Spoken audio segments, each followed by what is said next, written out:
हम सब जानते हैं कि एकता में बड़ी ताकत होती है, लेकिन अफसोस आज हर घर में आंगन कम और दीवारें ज़्यादा हो गई हैं। जैसा कि बेचारे इन बैलों को इसकी कीमत जान देकर चुकानी पड़ी।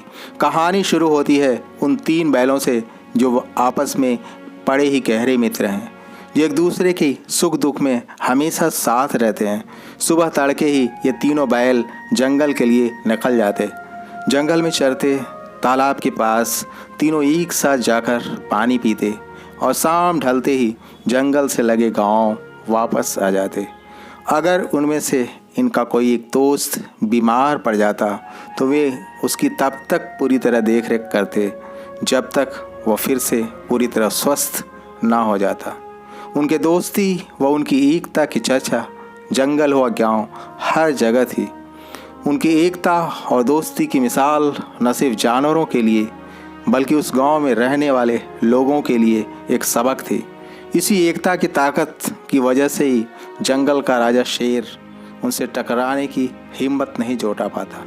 वह दूर से उनके हिष्ट-पुष्ट बदन को ललचाई नज़रों से घूरता, लेकिन उन पर हमला करने का साहस नहीं जुटा पाता। शेर के दिमाग में हमेशा ये चलता रहता कि कैसे इनमें फूट डाली जाए और इन्हें अलग किया जाए। अगर किसी तरह ये अलग अलग हो जाते तो इनका शिकार करना आसान हो जाता। यह सोचकर वह एक चाल चलता है। एक दिन जब ये तीनों बैल जंगल में चरने के लिए जाते हैं तो उनकी अनुपस्थिति का लाभ उठाकर वह शेर गांव में एक अफवाह फैला देता है कि ये तीनों बैल रहते तो साथ साथ हैं, लेकिन एक दूसरे की पीठ पीछे दूसरे बैलों से अपने दोस्तों की बुराई करते हैं। धीरे धीरे जब यह बात एक दूसरे से होते हुए उन बैलों के कानों तक पहुंचती है तो उनका मन एक दूसरे के प्रति खट्टा हो जाता है। दोस्ती नफरत में बदल जाती है। आपस में एक साथ प्रेम से रहने वाले बैल एक दूसरे से नफरत करना शुरू कर देते हैं। अब वो साथ साथ रहकर भी एक साथ नहीं रहते और वह दिन भी आता है जब तीनों बैल अलग हो जाते हैं और हर रोज़ सुबह एक साथ जंगल जाने वाले ये बैल अब एक साथ जाने के बजाय अलग अलग दिशा में अकेले जाना शुरू कर देते हैं। इस तरह शेर की फूट डालो और राज करो वाली नीति काम कर जाती है। एक दिन वह पहले बैल पर हमला करता है और उसे अपना शिकार बना लेता है।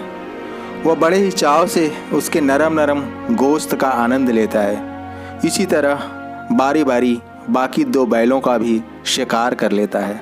इस तरह इन बैलों का नामो निशान मिट जाता है और दोस्ती की ये अनूठी मिसाल किताब के पन्नों में सिमट कर रह जाती है और कहानी बन जाती है।